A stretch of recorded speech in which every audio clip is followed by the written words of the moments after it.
এক ছিল এক সুন্দর রাজ্য। চারদিকে সবুজ মাঠ, ফুলে ভরা বাগান আর নদীর কলকলধ্বনি।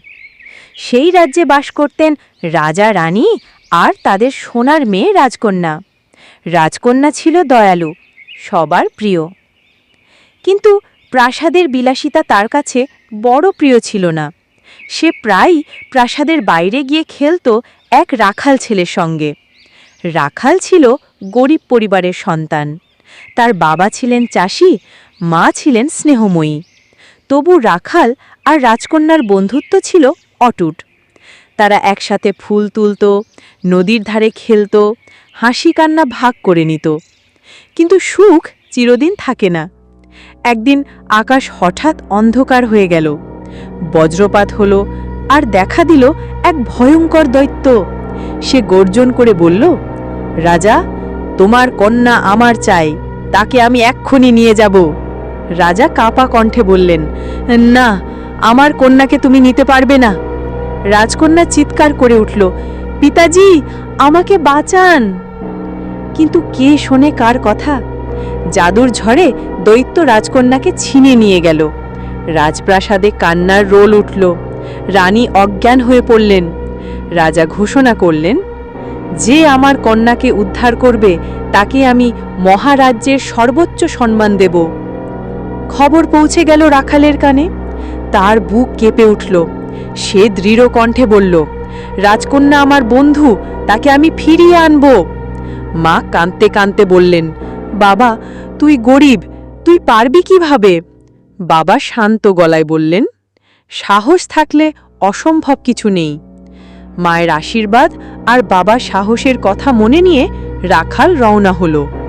কিন্তু তার পথ সহজ ছিল না। জঙ্গলে হিংস্র জন্তু, নদীতে ভয়ঙ্কর স্রোত, পাহাড়ি পথে কুয়াশা আর কাঁটা সব তাকে আটকাতে চাইল। একবার একটা দুষ্টু বাঁদর তার খাবার চুরি করল, কিন্তু রাখাল বাঁশি বাজিয়ে তাকে বোকা বানিয়ে খাবার ফেরত নিল। এভাবেই নানা বাধা অতিক্রম করে রাখাল পৌঁছালো দৈত্যে আস্তানায়। আস্তানা ছিল অন্ধকারে ঢাকা এক ভয়ঙ্কর দুর্গ। চারদিকে আগুনের গোলা জ্বলছে, আকাশে উড়ছে বাদুড়। ভিতরে শিকারে বাঁধা কাঁদছে রাজকন্যা, বন্ধু রাখাল, তুমি কোথায়? তখনই বজ্রপাতের আলোয় দেখা গেল রাখাল প্রবেশ করছে। সে চিৎকার করে বলল, দৈত্য, রাজকন্যাকে ছেড়ে দাও, না হলে সর্বনাশ হবে।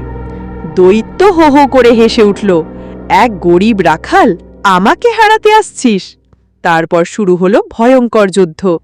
দৈত্য বজ্রপাত ছুঁড়ে মারল, আগুনের গোলা ছড়ল, রাখাল তরবারি দিয়ে প্রতিহত করল। রাজকন্যার শিকল টেনে চিৎকার করছে, সাবধান রাখাল, পিছনে আঘাত করছে।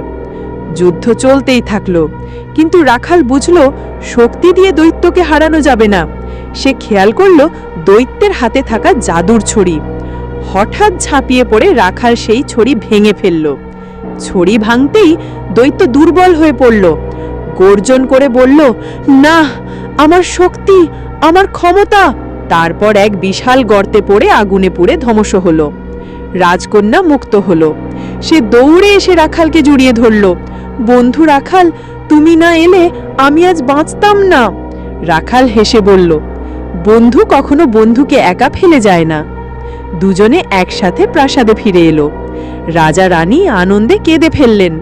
রাজা গর্বের সঙ্গে বললেন, রাখাল, তুমি আজ প্রমাণ করেছ সাহস আর ভালোবাসাই আসল শক্তি। তুমি আমাদের রাজ্যের সত্যিকারের নায়ক। রাজকন্যা হাসি মুখে রাখালের হাত ধরে বলল, গরিব ধনী নয়, সত্যিকারের বন্ধুই সবচেয়ে বড় রক্ষক। তারপর রাজ্যে আনন্দের ঢল নামল। বাজনা বাজল, আতশবাজি ফুটল, সবাই উল্লাস করল।